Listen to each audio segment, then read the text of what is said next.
आयोगाचे अध्यक्ष कोण आहे आणि केंद्राचे राष्ट्रीय अध्यक्ष कोण आहे? आता सध्या मुंबई राज्य मानवी हक्क आयोगाचे अध्यक्ष MM सय्यद म्हणून आहेत, जस्टिस MM सय्यद.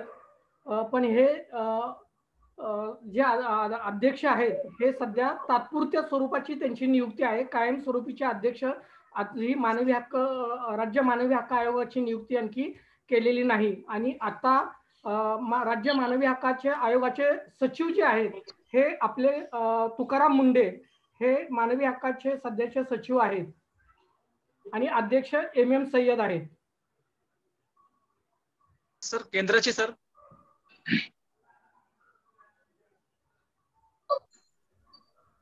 केंद्राचे आता बदल झालेला आहे.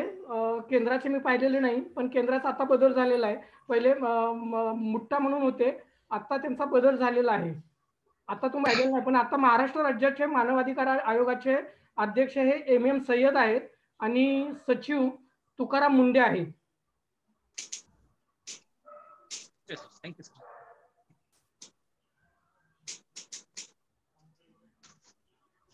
ओके, आपण कार्यक्रमाला स्टार्ट करूयात. गाईज, आपण काल आपण आता जे मागच्या या जे प्रकरण झालं आपण जे आताचे शिकलेलं आहे त्याच्या संबंधाने कुणाला काय प्रश्न आहेत का? आता जी आपली चर्चा झाली याच्या अनुषंगाने काय प्रश्न आहेत का कुणाचे? तो पाठ सगळ्याच्या लक्षात आलेला आहे? हो सर, आतापर्यंत यस पगमारे सर बोला. आतापर्यंत माहिती एकदम व्यवस्थित समजलेली आहे सर. आता पुढच्या विषयाला सुरुवात करायला काहीच हरकत नाहीये. ओके, मग आता आपण आपला जो कालचा भाग राहिलेला होता तो म्हणजे वैश्विक जाहीरनामा. ओके, जर आपला माईक सगळेजण बंद ठेवा म्हणजे आपल्या पुढच्या भागाला आपण सुरुवात करत आहोत. आपण ठीक आहे सर. कालचा जो भाग आपण शिकलेलो होतो, काल जो मानवी हक्काचा वैश्विक जाहीरनामा याच्या अनुषंगाने आपण कलम 15 पर्यंतच्या तरतुदी आपण पाहिलेल्या होत्या. आणि या 15 नंतर आज आपण तरतुदी 15 नंतर आपला मानवी हक्काचा वैश्विक जाहीरनाम्यामध्ये एकूण कलम किती आहेत हे मी काल तुम्हाला सांगितलेलं होतं. कोणी उत्तर देऊ शकेल का? मानवी हक्काच्या वैश्विक जाहीरनाम्यामध्ये एकूण कलम किती आहेत? किती कलमांचा जाहीरनामा आहे? 30 आहेत सर. यस. तर काल त्याच्यापैकी आपण किती शिकलेलो आहोत? काल त्यातले शिकलेलो आहोत आपण? हो, 15 झाली 15 राहिलाय सर. 15 झाली 15 राहिलाय. यस गाईज, म्हणजे तुमचं सगळ्यांचं लक्ष आहे. थँक्यू. तुम्ही सगळेजण काळजीपूर्वक सगळे ऐकत आहात आणि तुम्ही सगळेजण काळजीपूर्वक काल काय झालेलं आहे हेही तुम्हाला माहिती आहे. याबद्दल तुमच्या सर्वांचं अभिनंदन करतो. आणि आता आपण मानवी हक्काच्या वैश्विक जाहीरनाम्यातील कलम 16 हे जी तरतूद काय आहे हे आपण बघूयात. मानवी हक्काच्या वैश्विक जाहीरनाम्यातील कलम 16(1) मध्ये अशी तरतूद करण्यात आलेली आहे की वयात आलेल्या पुरुषांना व स्त्रियांना वंश, राष्ट्रीयत्व अथवा धर्म याचे कोणतेही बंधन किंवा कोणताही निर्बंध न ठेवता विवाह करण्याचा व कौटुंबिक जीवन जगण्याचा अधिकार आहे. आवाज कुणाचा चालू आहे का?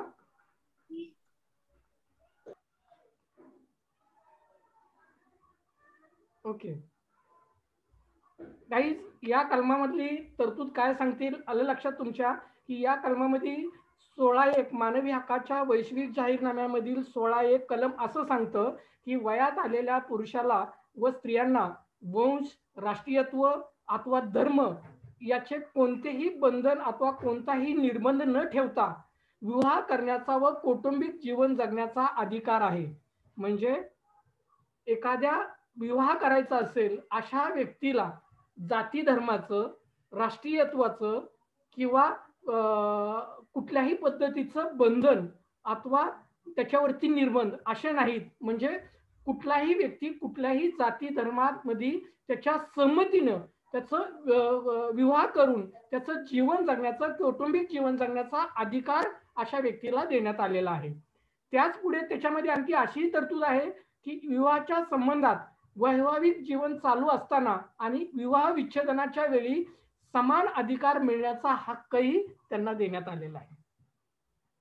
आता एकीकडे या हक्कामध्ये काय सांगितलंय की प्रत्येक जोडप्याला त्याच्या मर्जीप्रमाणे त्याच्या इच्छेप्रमाणे जोडीदार निवडण्याचं स्वातंत्र्य जसं आपल्याला आपल्या घटनेमध्ये पण दिलेलं आहे, त्याच पद्धतीनं मानवी हक्काच्या वैश्विक जाहीरनाम्यामध्ये पण याची तरतूद करून दिलेली आहे किंवा तरतूद ठेवलेली आहे की विवाह करत असताना मर्जीप्रमाणे जोडीदार निवडण्याचा, आणि हा जोडीदार निवडत असताना किंवा राष्ट्रीयत्व असू द्या, धर्म असू द्या, अशी कोणतीही बंधनं त्याच्यावरती लादता कामा नये. पुढे त्यात असंही म्हटलेलं आहे की संमतीने जर या दोघांमध्ये घटस्फोट करायचा असेल किंवा विवाह विच्छेदन करायचा असेल तर विवाह विच्छेदन करतानाही दोघांना समान अधिकार मिळण्याचा हक्क आहे. कलम 1 हे सांगतं. आता या 16(2) मधलं कलम काय सांगतं तर याच्यामध्ये 2 मध्ये असं सांगतं की नियोजित जोडीदाराने स्वइच्छेने व संपूर्ण संमती दिली असेल तरच विवाह करावा. लक्षात घ्या कलम काय सांगते ते. काही लोक ऍड करतोय, ऍड होतात काही लोक. 1-2 मिनिट फक्त.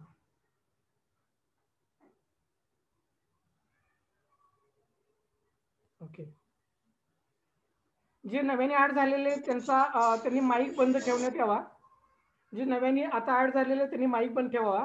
आता आपण कलम मानवी हक्काच्या वैश्विक जाहीरनाम्यातील कलम 16(2) पाहत आहोत आणि 16(2) मध्ये अशी तरतूद करण्यात आलेली आहे की नियोजित जोडीदाराने स्वइच्छेने व पूर्ण संमती असेल तरच त्याच्याशी विवाह करावा. आता कल्पना आहे की आपल्या विवाह करण्याची पद्धत काय आहे.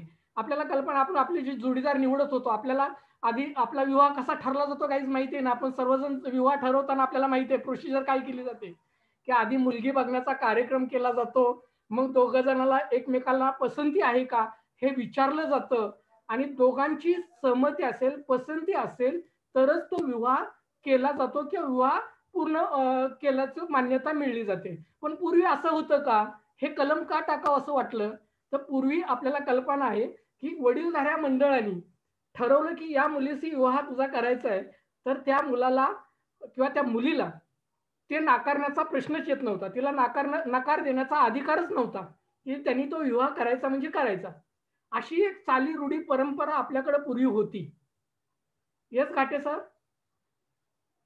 सर हा ज्या कलम तुम्ही म्हणता ना, केव्हा सुरू झाली हा कलम? 10 डिसेंबर 1948 पासून सुरू झाली. नाही सर, मानवी हक्काचा वैश्विक जाहीरनामा 10 डिसेंबर 1948 ला सर्व राष्ट्रांच्या संमतीने जाहीर करण्यात आला आणि या कायद्याची सुरुवात 10 डिसेंबर 1948 पासून लागू झालेली आहे. अच्छा अच्छा, म्हणजे एज बरोबर असले की विवाह करता येईल, वय वगैरे त्यांचे जमले की विवाह करता येईल, तसंच आहे ना. म्हणजे विवाह करताना जोडीदाराची एकमेकाची पूर्ण सहमती असल्याशिवाय तो विवाह ग्राह्य होत नाही. ओके, बरोबर. आता वय पण पाहिजे. कलम काय सांगतं त्याच्यामधलं 3रं कलम असं सांगतं 16(3) मध्ये अशी माहिती सांगतं की कुटुंब हे समाजाचा एक स्वाभाविक व मूलभूत सामाजिक घटक आहे व त्यास समाजाकडून आणि शासनाकडून संरक्षण मिळण्याचा हक्क आहे. बघा हे कलम काय सांगते लक्षात घ्या. कुटुंब हे समाजाचा एक स्वाभाविक भाग आहे, मूलभूत व सामाजिक घटक आहे व त्या समाजाकडून आणि शासनाकडून संरक्षण मिळण्याचा हक्क आहे. केवळ शासनाकडनं नाही, समाजाकडनंही संरक्षण मिळालं पाहिजे. मात्र आपल्याकडं आजही आंतरजातीय विवाह केला तर एखाद्या बाप आपल्या मुलीचा गळा चिरून हत्या करतो, एखाद्याला हातपाय तोडून बोरवेल मध्ये टाकलं जातं. अशा घटना आजही आपल्या समाजात घडत आहेत, जी आपण नगरची घटना पाहिली. त्या नगरच्या घटनेमध्ये अशाच प्रेमविवाहामधून, आंतरजातीय प्रेमविवाहातून ही घटना घडली आणि मागासवर्गीय मुलगी आणि एक हिंदूची मुलगी याच्यामध्ये प्रेम झालं म्हणून त्या मुलाचे हातपाय तोडून त्याचे बोरवेल मध्ये भरल्याची घटना, हा गुन्हा आता ताजाच आपल्याकडे घडलेला आहे. एवढंच काय तर एका मुलीचा गळा चिरून हत्या केल्याची घटना, बापानीच आपल्या जन्मदात्या मुलीचा गळा चिरला आणि तिची हत्या केली. का तर तिचा अपराध काय होता तर एका दलित मुलाशी तिने प्रेम केलं होतं. ही साताऱ्यातली घटना आहे. ह्या आपल्या पुरोगामी महाराष्ट्रात आजही अशा घटना घडत आहेत. मग कायद्याचं संरक्षण कधी प्राप्त झालेलं आहे आणि आज ही महाराष्ट्रात कशा पद्धतीने घटना घडतात याच्यावरून या कायद्यातल्या तरतुदी किती महत्वाच्या आहेत हे लक्षात येतं. म्हणून अशा आपल्याला शासनाने पण या संबंधाने आंतरजातीय विवाह करण्याचं प्रोत्साहन करण्यासाठी किंवा प्रोत्साहन देण्यासाठी, जातीय सलोखा निघण्यासाठी शासन आज आपल्याला आंतरजातीय विवाह करणाऱ्याला 2.5 लाख रुपये अनुदान देतं. याची कल्पना आहे आपल्याला? यस, बोला. शासनाकडून दिले जातात, शासनाकडून दिले जातात 2.5 लाख. एक बोला, एक आधी प्रकाश घाटे सर, फडके सर, मी तुमच्याकडे येतो. प्रकाश याची कल्पना नव्हती सर. त्यांच्या कल्पना त्यांना कंटिन्यू करून द्या सर, मी त्यांचं पण ऐकून घेतो, नंतर बोलतो. बर, घोडके सर बोला, तुमचं काय मत आहे, बोला. नाही, याची कल्पना नव्हती सर. ओके, याची कल्पना नव्हती की सरकारला 2.5 लाख रुपये देते. प्रशिक्षण करत आहोत, याच दृष्टिकोनातून प्रशिक्षण करत आहोत की जी खऱ्या अर्थानं कायदेशीर तरतूद सामाजिक दृष्टिकोनातून आपण मानवाधिकार कार्यकर्ते म्हणून समाजात वावरत असताना असणाऱ्या कायदेशीर तरतुदी जर आपल्याला माहिती झाल्या तर अशा घटनांच्या संबंधाने त्याच्या न्याय हक्कासाठी आपल्याला संघर्ष करता येईल म्हणून कायद्यातल्या तरतुदी मी आपल्याला या ठिकाणी सांगत आहे. प्रकाश सर बोला. सर नमस्कार. आता तुम्ही बोलला बरं का सर,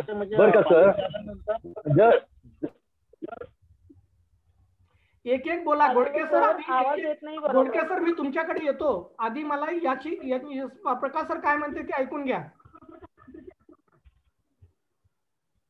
बंद ठेवा घोडके सर आपला.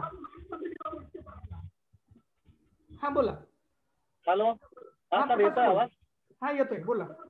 हा सर, आता जसं तुम्ही सांगितलं की बालिक झाल्यानंतर कुठल्याही समाजाला कुठल्याही समाजाशी लग्न, आंतरविवाह वगैरे करता येतो, बरोबर आहे?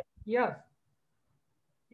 हा, आता एक मध्यंतरी जी घटना झाली योगी आदित्यनाथच्या सरकारमध्ये, जी घटना चालली होती मध्ये मीडियामध्ये भरपूर त्यांनी काहीतरी कायदा आणला होता की एक हिंदू एक मुस्लिमशी किंवा आता याच्याशी लग्न करू शकत नाही किंवा त्याचं काहीतरी कोर्टाकडनं किंवा त्यांच्या याच्याकडनं काहीतरी परमिशन घ्यावी लागेल. त्याच्याबद्दल याच्याबद्दल काय माहिती आहे का सर तुम्हाला? मध्यंतरी कल्पना असेल तुम्हाला, योगी आणि ते लव जिहाद वगैरे चालू होता आणि त्या संदर्भामध्ये त्यांनी कायदा काढला होता. त्या संदर्भात ही कंडिशन ऍप्लिकेबल होते की प्रत्येक स्टेटसाठी वेगळी कंडिशन आहे? मी आपल्याला या संबंधाने माहिती देतो. माईक आपला थोडासा बंद ठेवला म्हणजे सगळ्यांना पण आवाज जाईल, खरखर आवाज येणार नाही. मी या संबंधाची माहिती देतो सगळ्यांना की मध्ये आपल्याला कल्पना आहे की काही आपण. सर आवाज येत नाही, बरोबर आवाज बरोबर येत नाही सर. आता येतोय आवाज? कधी कधी नेटचा विषय येतो. आता येतोय का आवाज? मध्ये माईक कुणाचा चालू असेल ना तर तो आवाज येत नाही. माईक सगळ्यांनी बंद ठेवला ना तर मला वाटतं की तो आवाज आपल्यापर्यंत पोहोचेल. आता आवाज येतोय सगळ्यांना क्लिअर? हो, येतोय आवाज. जरा घोडके सर माईक येतोय. माईक चालू राहतोय त्यामुळे बाकीच्याला आवाज येत नाही. मी माईक सगळ्यांचे बंद ठेवलेत. लव जिहाद हा जो प्रकार आहे हे एका काय झालेलं आहे की आपल्याला कल्पना असेल की काही दिवसांपूर्वी आपल्याकडं, एक मिनिट हा, काही लोक ऍड होत आहे, मी त्यांना ऍड करतो आणि मग आपण त्याच्यावरती बोलूयात.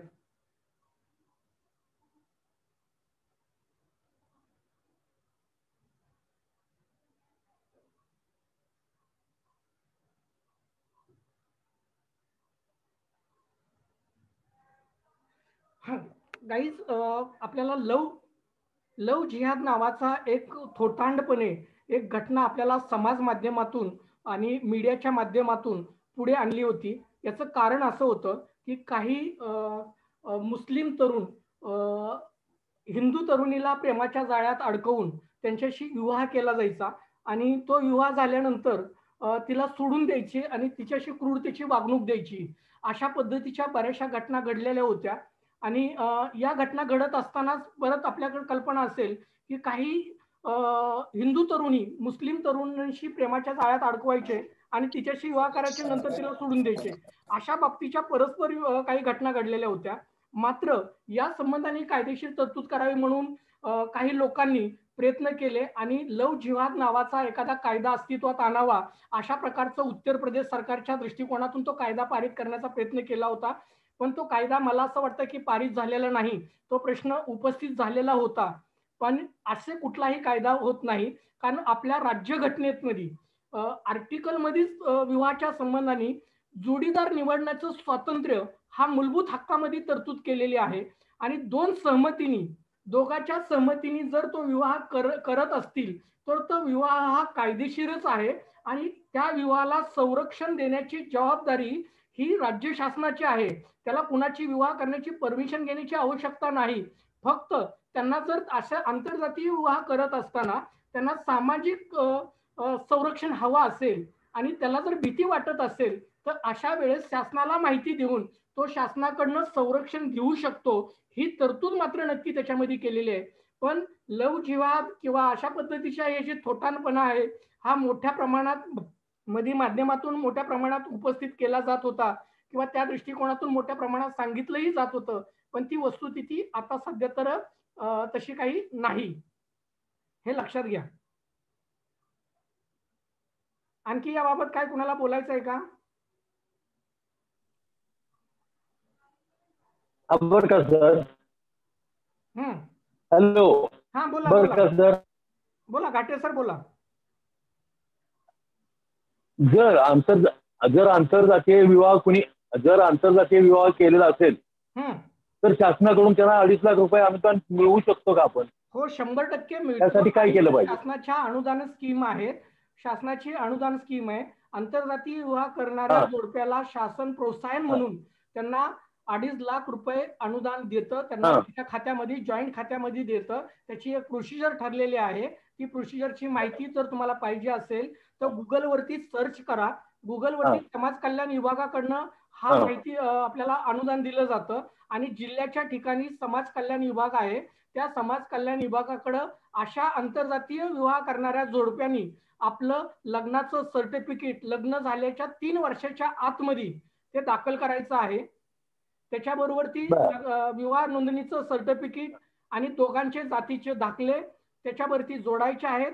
जॉईंट अकाउंट दोघांचं काढायचं आहे. ते जॉईंट अकाउंट समाज कल्याण विभागाकडे द्यायचं आहे.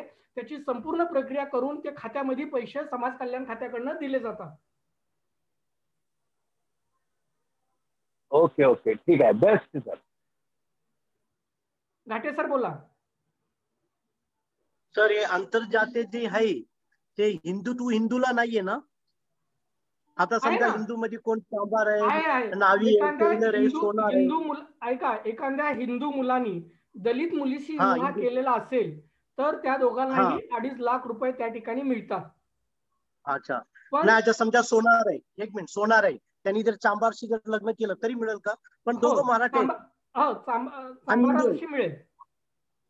त्याच्यात त्याला डेफिनेट मिळेल. याच्यामध्ये कुठल्या कुठल्या कॅटेगरी आहेत, ह्या कॅटेगरी जाती समूहाचे कुठले जाती समूह त्याच्यामध्ये इन्क्लूड केलेले आहेत या संबंधाने जर आपल्याला कोणाला माहिती हवी असेल तर आपण समाज कल्याणच्या वेबसाईट वरती जावा किंवा गुगल वरती माहिती टाका आणि त्या गुगल वरती तुम्हाला याची संपूर्ण माहिती मिळेल. पण आता ते आंतरजातीय नाही होत ना सर, हिंदू टू हिंदू होतो ना, चालतंय का? काय हिंदू टू हिंदू होतो ना, आंतरजातीय नाही होत, जसं मुस्लिम ख्रिश्चन नाही होत ना. आंतरजातीय विवाहाचा मी सांगितलं, आपण चर्चा करतोय आंतरजातीय विवाह संबंधाने. हा तेच मी म्हणतो. तर ते हिंदू टू हिंदूला नाहीये ना?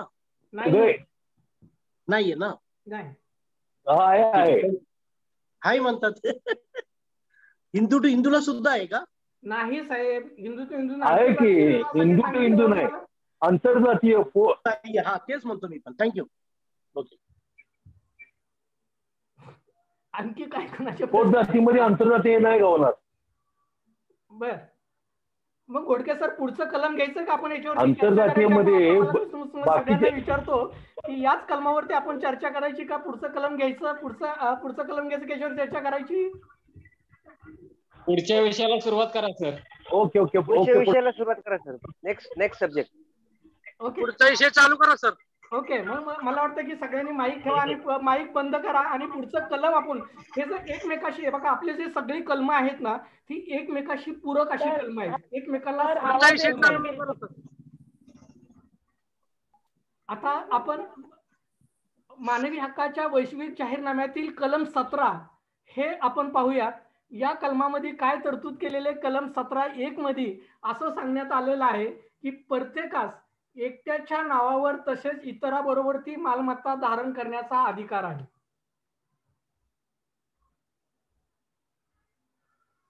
बघा कलम 17 काय सांगते. कलम 17 हे सांगते की प्रत्येकास एकट्याच्या नावावर तसेच इतरांबरोबरती मालमत्ता धारण करण्याचा अधिकार आहे. महादेव सुरेंशी जॉईन झाले, त्यांना ऍड करतोय. आणि त्याच्यामध्ये कलम 2 17(2) याच्यामध्ये अशी तरतूद केलेली आहे की कोणाचीही मालमत्ता स्वच्छंदपणे हिरावून घेता कामा नये. गाईज, मालमत्तेचा अधिकार जो आर्टिकल आपल्याला मूलभूत अधिकार जो होता पूर्वी आर्टिकल 31 प्रमाणे हा अधिकारामध्ये पुढे घटना दुरुस्ती होऊन घटनेच्या 42व्या दुरुस्ती अनुषंगाने हा मालमत्तेचा अधिकार. माईक चालू आहे, माईक जर बंद ठेवला तर मला वाटतं बाकीच्यांना आवाज येईल. माईक कुणाचा चालू आहे बघा. ओके, सगळ्यांनी माईक जर बंद ठेवला तर मला वाटतं की सगळ्यांना व्यवस्थित आवाज जाईल, म्हणजे कोणाला ऐकण्यामध्ये अशी काही होणार नाही. गाईज, आपल्याला कल्पना आहे की आपण राज्यघटनेच्या मूलभूत आर्टिकल मध्ये ज्यावेळेस आपण माईक बंद आहे पण आवाज येत नाही. आवाज येतोय सगळ्यांना? माझा आवाज येतोय का सगळ्यांना? येतोय सर. कधी कधी काय होतं की कोणाला नेटवर्क कमी असलं तर त्याला आवाज माझा कधी कदाचित कमी जात असेल, पण नेटवर्क यामध्ये आल्यानंतर आवाज क्लिअर होईल. मला वाटतं की सगळ्यांचे माईक बंद ठेवले तर सगळ्यांना क्लिअर आवाज ऐकायला येईल. आपल्याबरोबर ती मराठवाड्याचे अध्यक्ष महादेव सुरेंशी जॉईन झालेले आहेत. लातूर जिल्हाध्यक्ष चंद्रकांत शिंदे आहेत. त्याचबरोबर ती मुंबईवरनं प्रकाश आहेत, गोडके सर आहेत, कराडवरनं गोडके आहेत, पिलानी घाटे सर आहेत, पुणे जिल्ह्याचे सचिव आहेत, चव्हाण आहेत, बारामती तालुका अध्यक्ष असलम शेख आहेत, पुणे जिल्ह्याचे उपाध्यक्ष गीतांजली रिटे आहेत.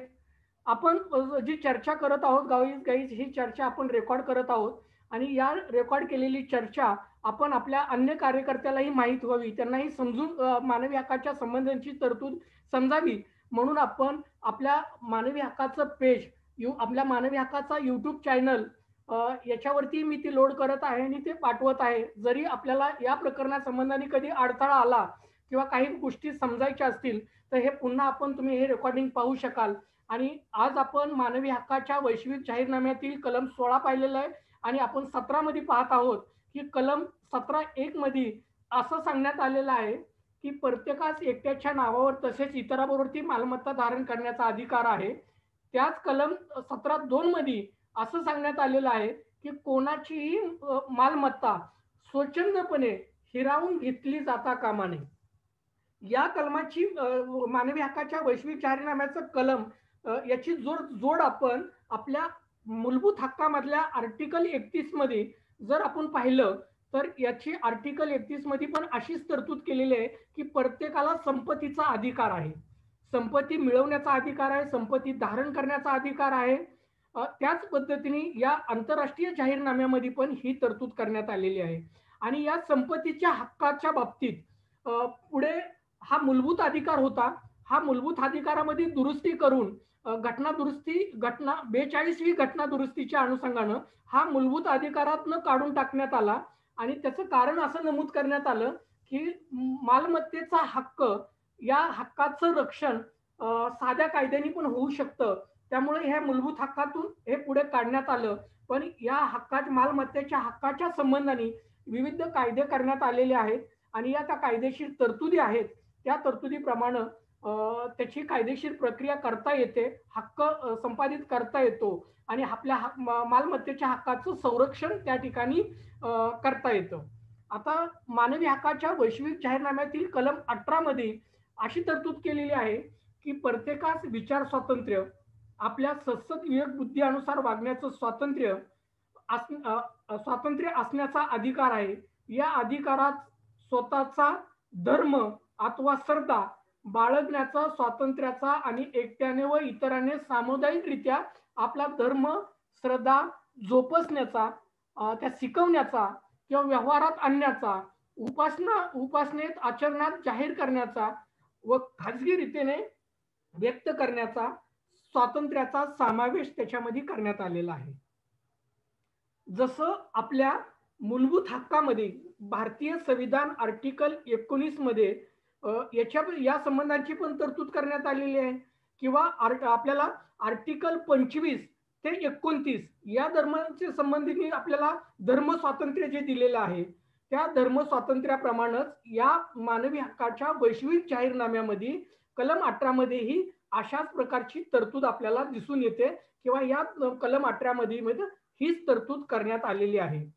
याचाच अर्थ प्रत्येकाला आपापलं धर्म स्वातंत्र्य, धर्माप्रमाणे आचरण करण्याचा, धर्माप्रमाणे त्याची उपासना, श्रद्धा बाळगण्याचा हक्क प्रत्येकाला आहे. मात्र आपल्या आर्टिकल मध्ये या धर्म स्वातंत्र्यावरती काही बंधनही राज्यघटनेने घातलेली आहेत. हे लक्षात ठेवा. एकीकडे या धर्म स्वातंत्र्याचा अधिकार दिला असला तरी त्याच्यावरती काही वाजवी बंधनं घातलेली आहेत. याच्यामुळं जी काही धर्मांमध्ये जी स्पर्धा होत होती आपापल्या धर्माचा प्रसार करण्याच्या संबंधाने आणि त्यातून प्रसार करण्याच्या संबंधाने स्पर्धा होऊन कुठंतरी सामाजिक ऐक्य बिघडला लागू नये म्हणून त्या संबंधाने वाजवी बंधनही आपल्याला मूलभूत हक्क दिला असताना त्या मूलभूत हक्कावरती वाजवी बंधनही आपल्याला घातलेला दिसून येतात. आता यामध्ये आपण मानवी हक्काच्या वैश्विक जाहीरनाम्यामधलं कलम 19 जर पाहिलं तर हे कलम योगायोगानं आपल्या मूलभूत हक्काच्या 19वे जे कलम आहे, जे अभिव्यक्ती स्वातंत्र्य आहे, या अभिव्यक्ती स्वातंत्र्य आणि मूलभूत या जाहीरनाम्यातलं कलम हे दोन्हीचीही एकच तरतूद आपल्याला दिसून येते.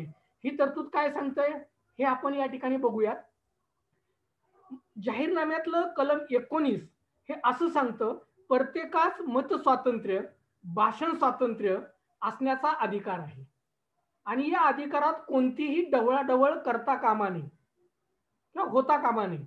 याचबरोबरती मत बाळगण्याचं स्वातंत्र्याचाही अधिकार त्याच्यामध्ये आहे. तसेच कोणत्याही माध्यमातून व सीमांचा विचार न करता माहिती व विचार ग्रहण करण्याचा प्रयत्न करणे, ती मिळवणे, इतरांना ती देणे या संबंधीच्या स्वातंत्र्याचा समावेश होतो. खूप महत्वाचं हे स्वातंत्र्य आहे. तसंच आपल्या मूलभूत हक्कांच्या मध्ये आर्टिकल भारतीय संविधानातील आर्टिकल 19 मध्ये ही तरतूद आहे आणि योगायोगानं मानवी हक्काचा वैश्विक जाहीरनामा याच्यामध्ये पण हीच तरतूद आहे. ही तरतूद नेमकी काय सांगते हे समजून घ्या. ही जर तुम्ही समजलात तर मला असं वाटतं की आपलं स्वतःचं मत बाळगण्याचं, मत व्यक्त होण्याचं आणि एखाद्या घटनेबाबत आपलं त्याचा मत धारण करण्याचं आणि त्या संबंधाने आपल्याला प्रचार प्रसार करण्याचं किंवा त्या संबंधाची माहिती गोळा करण्यासाठी कुठलीही सीमा किंवा कुठल्याही तंत्रातनं ही माहिती मिळवण्याचा हा अधिकार आपल्याला देण्यात आलेला आहे. हा अधिकाराची तरतूद अशी सांगते की प्रत्येकास मत स्वातंत्र्य, भाषण स्वातंत्र्य असण्याचा अधिकार आहे. या अधिकारात कोणतीही कुणालाही ढवळाढवळ करता येणार नाही. तसंच मत बाळगण्याचा स्वातंत्र्याचा समावेश याच्यामध्ये आहे. आता मत बाळगण्याचा म्हणजे काय, तर आता एखाद्या लक्षात घ्या की आता जे आपलं महाराष्ट्राचं सरकार आहे, ह्या महाराष्ट्राच्या सरकारची कामगिरी कशी आहे,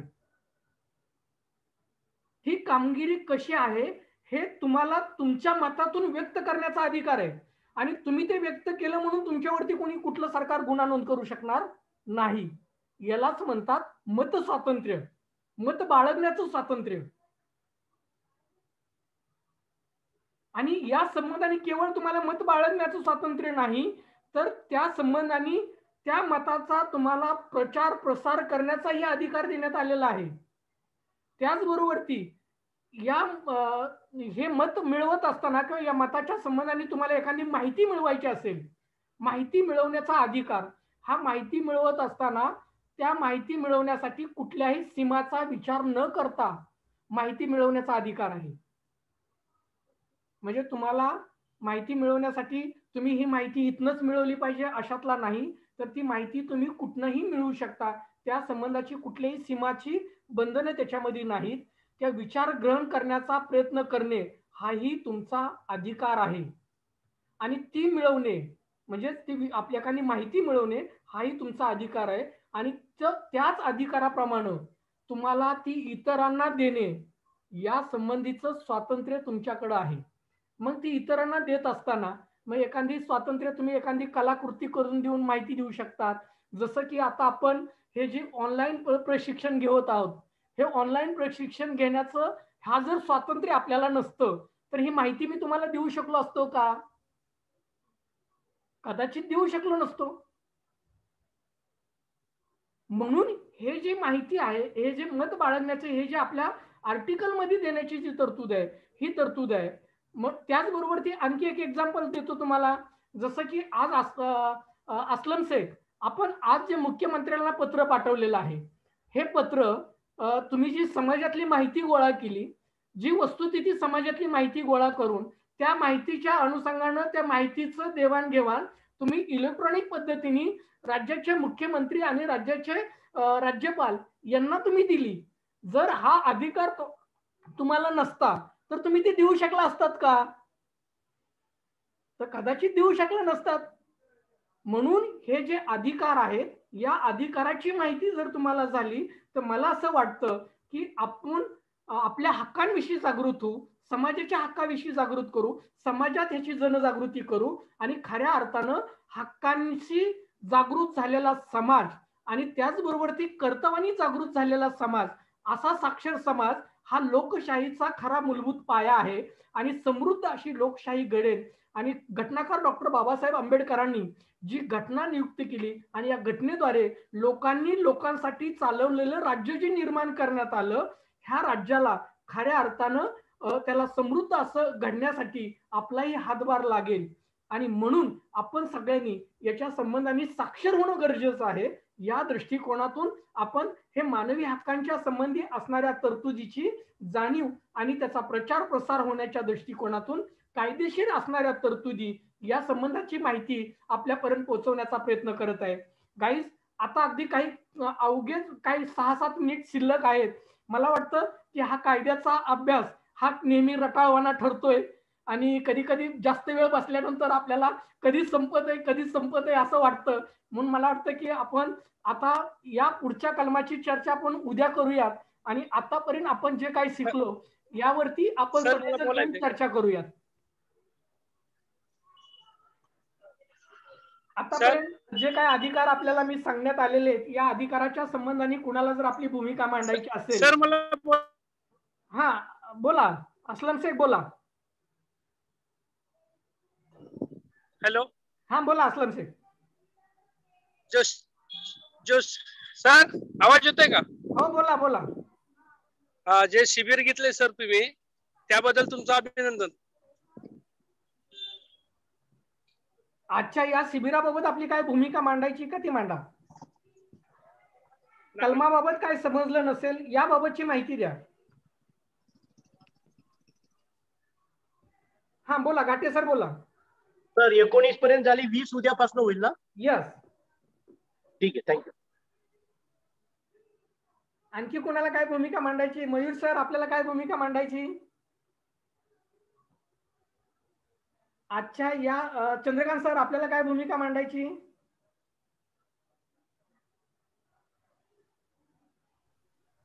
काही नाही सरजी, ऐकतोय. नुसतं ऐकून चालणार नाही. तर मला असं वाटतं की आपण या प्रत्येकाने या चर्चेमध्ये भाग घेणं गरजेचं आहे. जी नुसतंच आपण रटाळवाने मी तुम्हाला फक्त माहिती सांगत जाणार, तुम्ही ऐकत जाणार आणि मग ते आपण चर्चा करत असताना सर मला काय ते लक्षात नाही राहिलं, ते मला काय कायदा कळत नाही, अशातली भाग होऊन जातो. म्हणून आपण आता एक काम करूयात, उद्यापासून जे आपले जे कलम झालेले आपण जे आतापर्यंत माहिती घेतलेली ही माहिती घेतल्यानंतर त्या माहितीच्या अनुषंगानं एखादी तक्रार कशी ड्राफ्ट करायची किंवा त्या संबंधीचा एखादा अपराध घडलाय असं समजून त्या अपराधाच्या दृष्टिकोनातून कुणी त्या अपराधाचा बचाव करायचा आहे तर कुणी तो अपराध घडलाय कसा हे सांगायचं. याच्यातून आपल्याला कायद्याच्या ज्या तरतुदी आहेत हे समजण्यासाठी अतिशय सोपे जातील. आणखी चालेल सरजी, उद्यापासून. आणखी कोणाला काय भूमिका मांडायची का?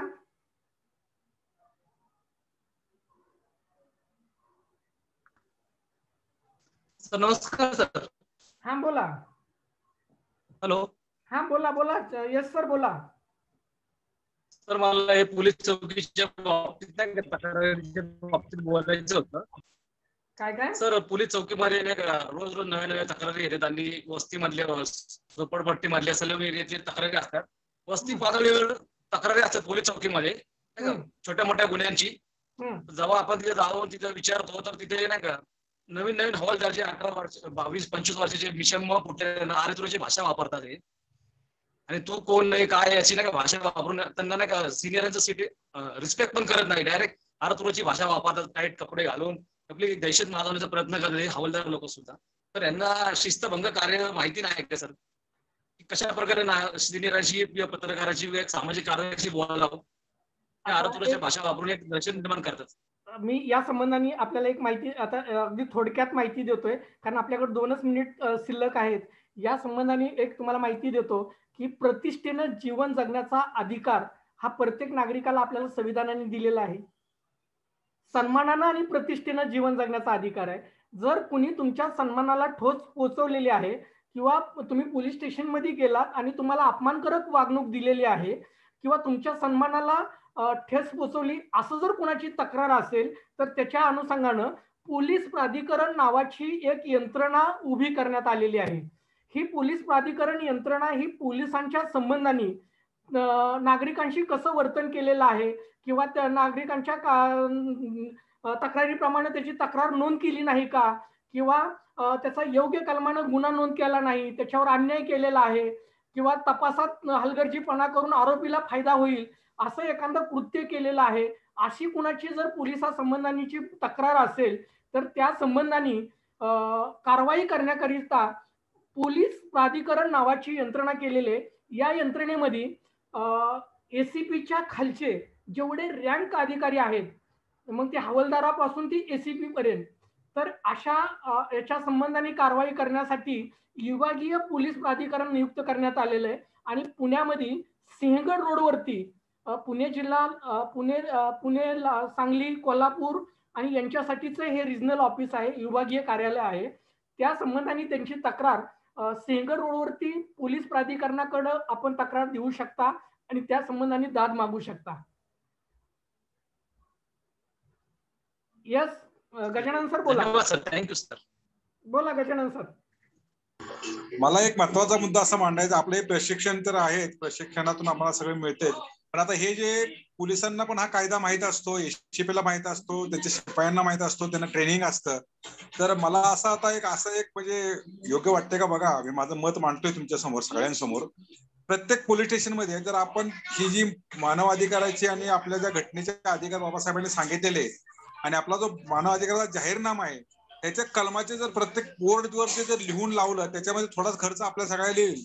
आता प्रत्येक पोलीस स्टेशन किंवा प्रत्येक कमिशनर ऑफिसला जर लावला त्याच्या अंमलात जर आणलं तर थोडीशी लोक वाचतात ना. कारण इथं कसं असतं महिलांना 7 नंतर अटक करायला नको हे काय बोर्ड लावलेले आहेत. तर मानव अधिकाराचा हा एक असा प्रत्येक पोलीस स्टेशन मध्ये किंवा प्रत्येक ACP ऑफिस मध्ये असा जर एक बोर्ड लावला की बाबा हे नियम आहेत, ह्या पद्धतीने त्यांनी प्रत्येकाची वागणूक केली पाहिजे तर ह्याच्यावरती थोडासा एक आळा बसेल आणि